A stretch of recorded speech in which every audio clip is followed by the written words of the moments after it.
We're all familiar with the minhag, with the custom of eating an apple dipped in honey, or the custom of eating a rimon, a pomegranate, on Rosh Hashana. And we all know that right before eating it or after eating it, we say a special Yehi Ratzon, a special prayer that just like this apple is sweet, so our year should be a sweet and good year. But a lot of people don't know that there are also minhagim, customs of eating many more vegetables and fruits and doing similar customs. For instance, there's a custom of eating a tamar, which is a date, or a karti, which is a leek, a salka, which is a beet, a kara, which is a gourd, and all of these have a play on words, wishing us good things for the year.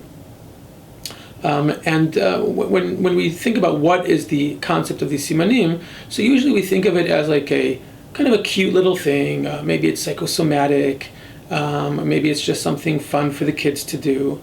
And that's nice, and it's part of the custom. But the truth is, we see that halacha takes this and seems to treat it a lot more seriously.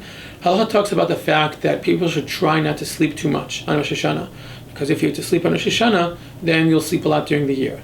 No, for some reason halacha seems to think that's a demotivator. It's not a good motivation.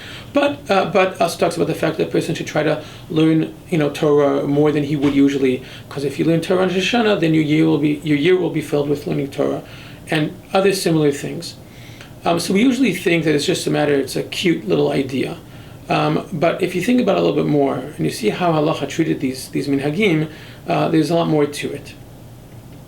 I still remember certain events that happened to me when I was an infant. I remember the smell that was in my house when I was 3 years old. And an occasion when I smell that smell, it brings back very, very vivid memories and feelings.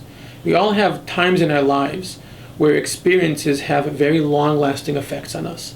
Anything from our birth, which are effects that we can't really identify, but we know that events that happen to us in our birth, or even before in our mother's wombs, events that happen to us, experiences that happen to us in our infancy, we know that they have long-lasting effects.